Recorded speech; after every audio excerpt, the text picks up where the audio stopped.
Père Tout-Puissant, je te dis merci ce matin, Seigneur. Je te glorifie, éternel Dieu Tout-Puissant, pour ces moments que tu nous accordes pour parler de ta part, Seigneur.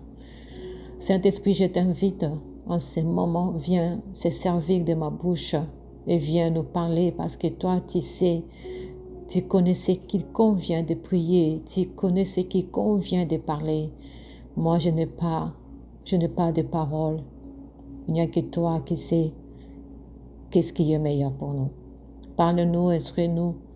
Dans le nom de Jésus-Christ, je prie avec une multiplication de grâces et je dis Amen. Bien-aimés dans le Seigneur, bonjour. Bonjour, peuple de Dieu. Bonjour, les affranchis.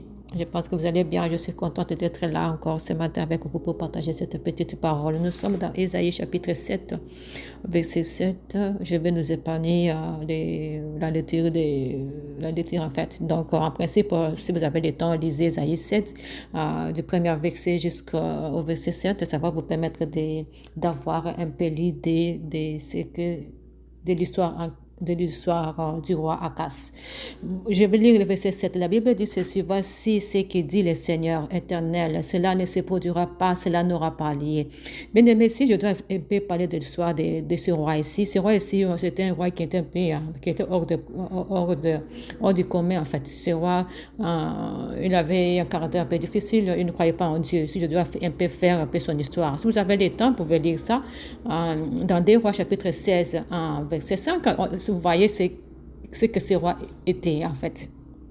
Il était le roi qui avait réintroduit les idoles au Juda, le roi qui ne croyait pas, en d'autres termes, ne croyait pas en Dieu en fait.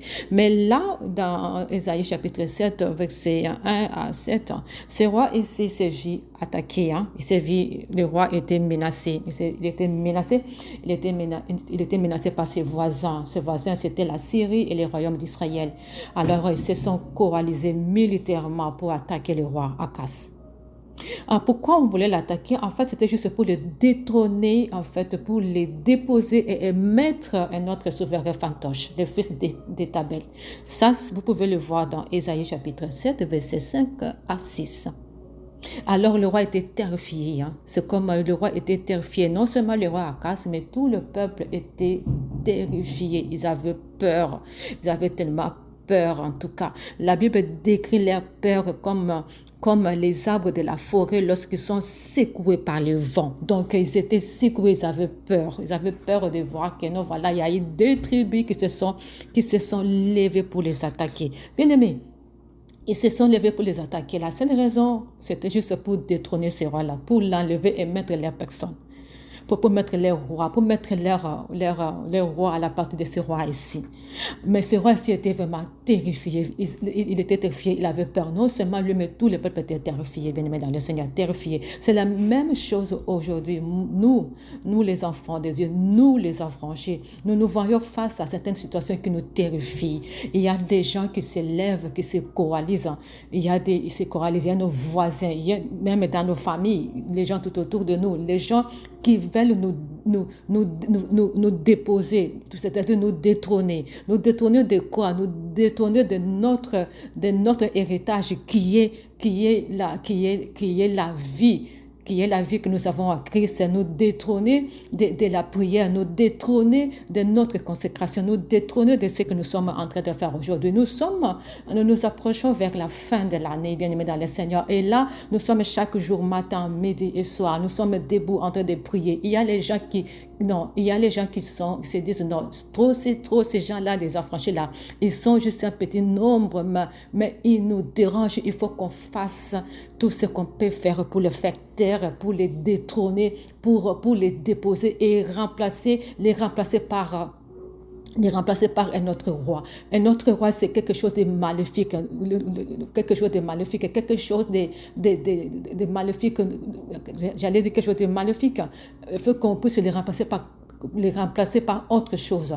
Soit on doit les affaiblir, ou bien on doit imposer la mort au milieu de, on doit les faire plier, ils doivent lâcher, ils doivent lâcher la prière, ils doivent se fatiguer.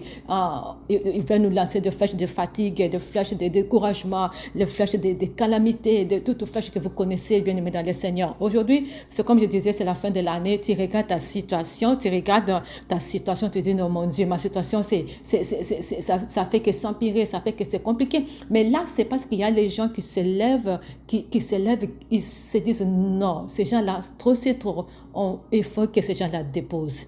Il va te détourner de ce que tu es en train de faire. Il va te détourner de l'œuvre du Seigneur. Il va te voir disparaître. Il va te voir se plier. Il va te voir à genoux. Ils sont en train de faire tout ce qu'ils étaient en train de faire. Tout ce qu'ils sont en train de faire, s'il faut parler de ça présentement. Et c'est ce que ce roi Akas a traversé avec son peuple. Il avait peur. Imaginez, il y a des nations, juste des nations, des voisins. Ils se coalisent, ils se mettent ensemble juste pour venir vous attaquer. C'est comme nous les affranchis. Il y a des nations, il y a des puissances, il y a des voix qui se lèvent juste pour venir nous attaquer. Nous, juste une petite plateforme, et bien nous voir disparaître.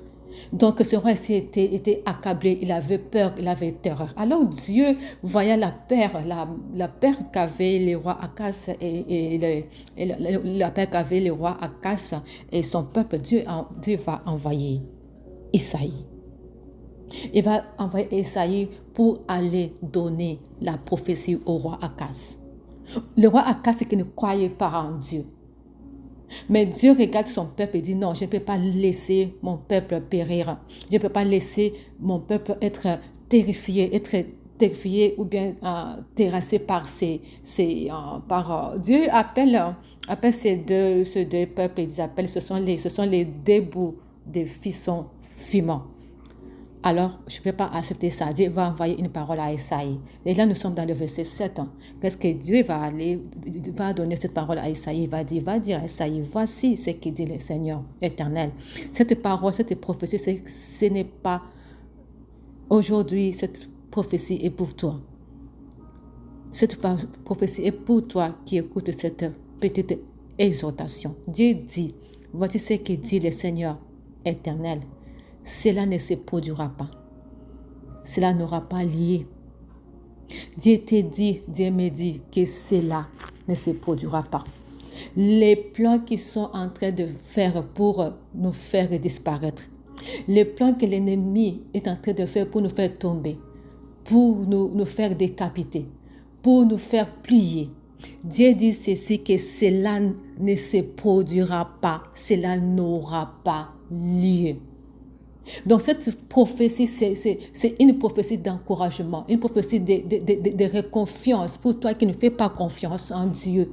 Dieu te dit que cela ne se produira pas. Peu importe la situation que tu es en train de traverser. Peut-être aujourd'hui nous sommes, tu vois, il y a la famine, il y a les calamités, il y a les maladies, il y a les oppressions. Il y a le dur labeur, le fait que tu travailles beaucoup, tu ne te réjouis pas de ton salaire. Il y a les manques, il y a les gens qui manquent de tout. Même l'eau à boire, c'est difficile pour vous trouver l'eau à boire. La nourriture, c'est compliqué, mais tu vois que nous, voilà, quand tu te regardes, tu vois que non, tu n'as pas péché, tu n'as rien. Mais juste, tu es en train de subir des atrocités, tu es en train de subir des menaces.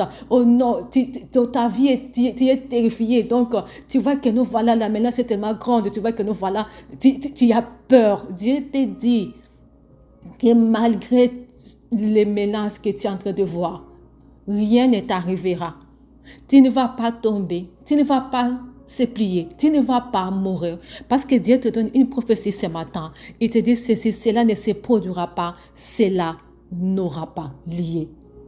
Qu'ils fassent tout ce qu'ils sont en train de faire dans le monde des ténèbres, qu'ils se réunissent en coalition, qu'ils puissent s'appeler à renfort. Parce qu'aujourd'hui, nous sommes en novembre, bientôt là, ça sera décembre. Oh non, crois-moi, ils sont en train de multiplier les renforts. Alors, parce qu'ils sont en train de multiplier les renforts, nous aussi, de notre côté, nous multiplions aussi nos renforts. Nous nous accrochons sur la parole de Dieu, sur cette prophétie, que cela ne se produira pas. Cela n'aura pas lieu. Parce que Dieu, nous sommes les enfants de Dieu. Nous appartenons à notre Dieu. Donc, tout ce que les diables peuvent faire, tout ce que les ennemis peuvent faire, que les gens se lèvent à droite, à gauche, que les gens se coalisent avec je ne sais pas qui, avec nos amis, je ne sais pas qui, avec nos voisins, je ne sais pas qui, avec nos membres de famille, pour nous faire décapiter, pour nous faire plier, pour nous faire tomber, ou bien pour précipiter notre mort, ou bien pour précipiter je ne sais pas quoi que ce soit, bien-aimé, ou bien attaquer nos familles, attaquer nos enfants. Bien-aimé, Dieu dit ceci, cela ne se produira pas, cela n'aura pas lieu. Reste en confiance, attache-toi à Dieu, reste debout en prière, debout en éveil, ne sois pas en distraction, parce que Dieu, comme ça a été prêché par nos serviteurs lundi et mardi, Dieu ne débitait de personne, Dieu ne va pas te laisser caché, il va te faire briller, tu vas sortir de là où tu es caché. Parce que Dieu te connaît, malgré les menaces, et te dit, cela ne se produira pas, cela n'aura pas lieu. Que Dieu te bénisse. Ça, c'était la parole que j'avais pour toi ce matin. Amen.